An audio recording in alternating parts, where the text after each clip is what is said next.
Thai soup খেতে যতটা সুস্বাদু, বানানো ঠিক ততটাই সহজ।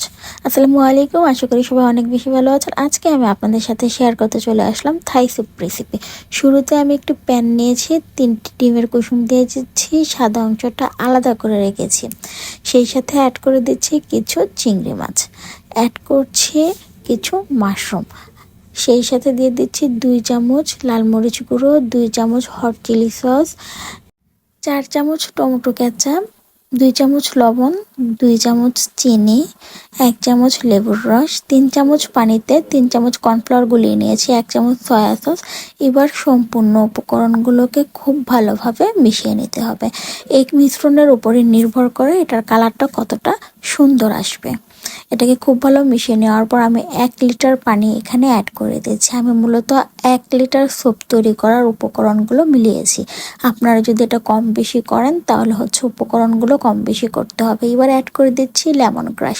আমি এখানে 3টি লেমন গ্রাসের ঢাল নিয়েছিলাম, সেটাকে ছোট ছোট করে কেটে অ্যাড করে দিয়েছি। এখানে মেবি 30 গ্রামের মতো লেমন গ্রাস ছিল। আপনারা চাইলে এটা কম বেশি করতে পারেন। এই থাই স্যুপের লেমন গ্রাস না দিলে এই থাই স্যুপ খেয়ে কোনো প্রকার মজা কিংবা স্বাদ পাবেন না। এটা শুরুর দিক দিয়ে চুলার আঁচটাকে আমি হাই হিট করেছিলাম। এবার বলক উঠে গেছে, অ্যাড করে দিচ্ছি 1 চামচ গোলমরিচ গুঁড়ো। এবার চুলার আঁচটাকে একদম লোতে নিয়ে যাব। এটাকে আমি আরও 10 মিনিটের মতো রান্না করব লো হিটে। তাছাড়া মাশরুমটা যেহেতু ফ্রোজেন করা থাকে, এটা এতটা সিদ্ধ করার দরকার হয় না। আর চিংড়ি মাছ নর্মালি 10-15 মিনিটের মধ্যে সিদ্ধ হয়ে যায়। এটা যদি অনেক বেশি সিদ্ধ করতে যাই তাহলে এটা অনেকটা শক্ত হয়ে যাবে, রাবারের মতো হয়ে যাবে। এই তো রেডি করা হয়ে গেল খুব সহজে থাই স্যুপ। আপনিও কিন্তু বাসায় বসে রেস্টুরেন্ট স্টাইলে থাই স্যুপ রান্না করতে পারেন। এটা যদি উপকরণগুলো ঠিকঠাক মতো আপনি ব্যবহার করতে পারেন তাহলে আপনিও বাসায় বসে রেস্টুরেন্ট স্টাইলে যে থাই স্যুপ তৈরি করা হয় সেম সেই রকম সেই কালারটা আনতে পারবেন। এখানে আমি কোনো ফুড কালার কিংবা অন্য কিছু ব্যবহার করিনি।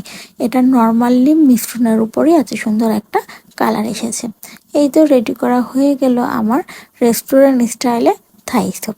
এটা তৈরি করা যতটা সহজ, খেতে কিন্তু ততটাই সুস্বাদু। আমি তো বেশ পছন্দ করি থাই স্যুপ। আপনাদের কেমন লাগে কমেন্ট করে কিন্তু জানাবেন।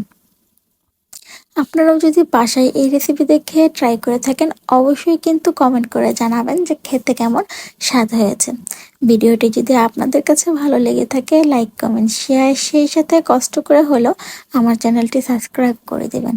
আপনারা যদি আমার ভিডিওটি আমার ফেসবুক পেজ থেকে দেখে থাকেন ফেসবুক পেজে কষ্ট করে হলেও একটি ফলো দিয়ে দেবেন। সবাই অনেক বেশি ভালো থাকবেন। আল্লাহ হাফেজ।